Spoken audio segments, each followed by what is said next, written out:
Alright, what's going on, guys? It's Astroh here, coming at you with a brand new video, and today we actually have a sniping guide for Destiny 2. Now, I've been saying I wanted to do this for a while, and then I heard that snipers were getting a buff, so I wanted to wait for that. And then I had to get some gameplay of snipers with the buff, even though the buff didn't help out all that much. But yeah, we're going to be here with the sniping guide, and it's been a long time coming. A lot of people have asked me to do this, and kept asking me to do it, and I kept saying I'll do it. Anyways, before we get into it, I would like to ask if you guys could leave a like, because this took actually quite a bit of time for me to put together. Also, if you're new, subscribe if you'd like to see more sniping videos, because that's mainly what I do, is sniping videos. And yeah, comment any other questions that you may have, and I'll be sure to answer them in the comments. So yeah, let's get right into it. Alright guys, so probably one of the most important parts is actually to pick your sniper. Now on screen I'm going to have a bunch of snipers that I enjoy using and that I would recommend personally. I've done a video on a lot of these snipers, so if you want to know more about them, just check my channel's videos to see if I've done a video on them. I'm pretty sure I've done a video on about 90% of them though. But yeah, you really want to pick a sniper that you feel comfortable with, that you like the scope options on it.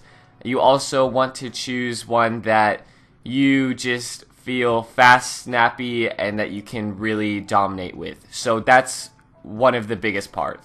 Alright, so next up is sensitivity and settings. Now, a question I get asked constantly is what sensitivity do I run and what sensitivity do I recommend? So I actually run 10 cents, which is sort of weird in the sniping community at least. A lot of the times people do run lower senses, and I do recommend a lower sense if you're starting out sniping. But what I really want to focus on is that you guys need to be comfortable with what sensitivity you're running with. Now, this goes the same for mouse and keyboard as well. Just you want to be comfortable while sniping. That's the really important part. If you're not comfortable with your key bindings, your controller settings, or your sensitivity, then you're not going to do good. So definitely focus on that, is being comfortable with how you're playing.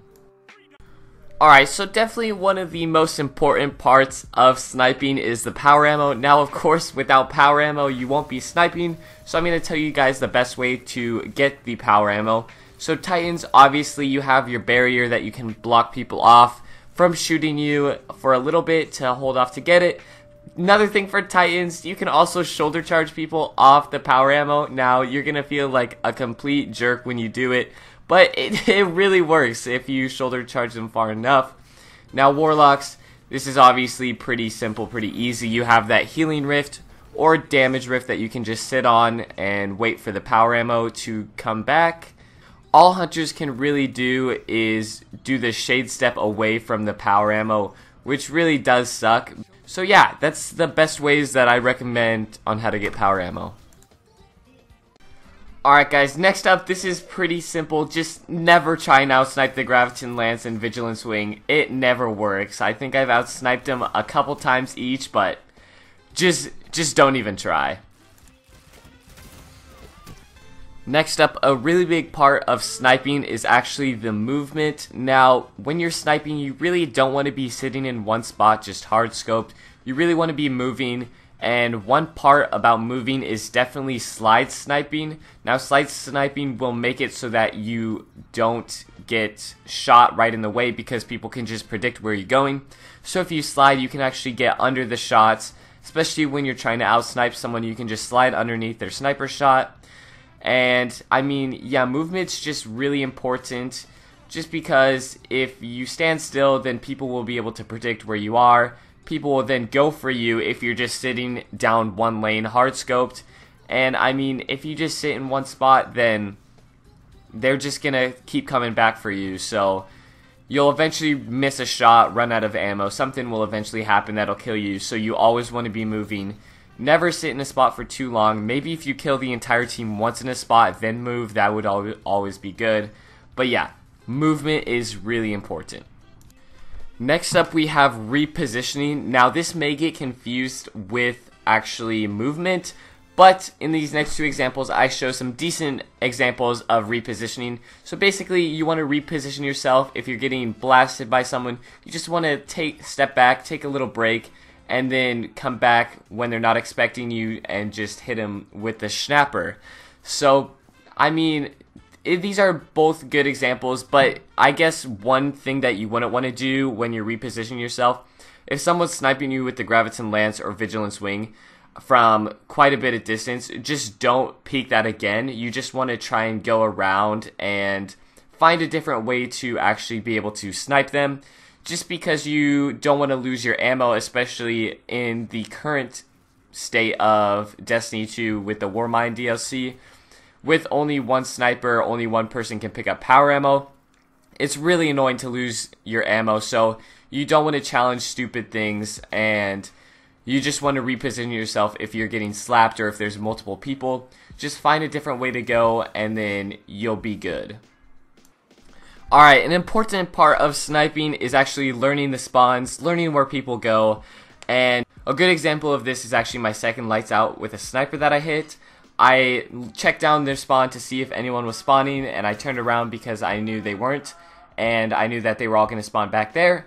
So a lot of this will come from just playing the game. You'll learn the spawns very quickly if you just play the game, watch people play the game. You know, it's very simple to learn the spawns. Destiny is really good at the spawn system because they won't just spawn randomly. They all pretty much spawn together. It just depends on where they're going to end up going from their spawn. So another good thing about learning the spawns is learning the important areas. Because if you learn the important areas, then you can pre-aim, and then they can just walk into your sniping scope if you're already set up right there. Or you can just hit off a quick little sniper shot to just surprise them because you know the spawns. So yeah, learning the spawns is definitely really important for sniping. Alright, so next up is the barrel reticle placement. Now this will definitely set you apart from being an ordinary sniper to being really good at sniping.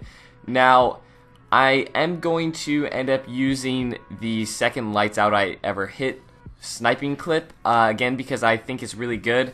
But basically you're going to want to have the barrel slash reticle always aimed up at head level.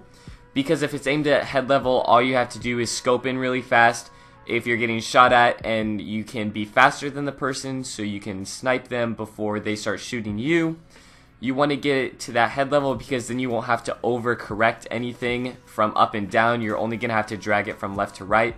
So the barrel placement is always really important, especially if it's really close. I mean, snipers always don't do too much damage up close, at least in Destiny 2.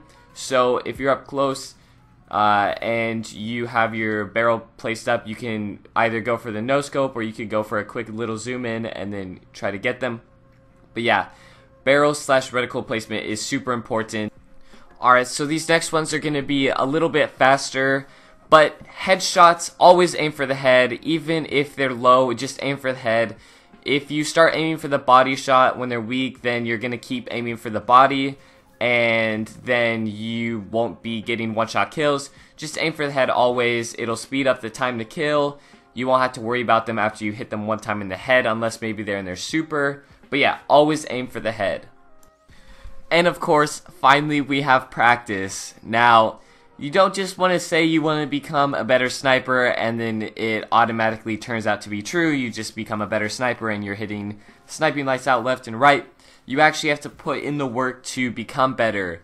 So if I see you saying that you want to become a better sniper and you aren't practicing, then there's your explanation for you right there. So, I mean, that's pretty much the end of the guide. Thank you guys so much for watching the video. Again, if you guys are new and like to see more sniping videos from me, make sure you subscribe, like the video if it helped you at all, and then comment down below if you have any further questions. I will heart them if they are a really good question that I think can benefit other people. And yeah, so check down the comments, see if your comment or your question is down there, and hopefully that can answer it for you. But anyway, yeah, that's all for the video. And I mean, I just want to see the sniping community grow. I want to see more people sniping in Destiny 2 because right now there's not too many people sniping because it's a little bit weaker than every other power weapon, but in Forsaken that should change. And yeah, I just want to see it grow. Anyways, thank you guys so much for watching. Good luck with sniping. I really hope that this helped. And that's all for today, guys. Peace out.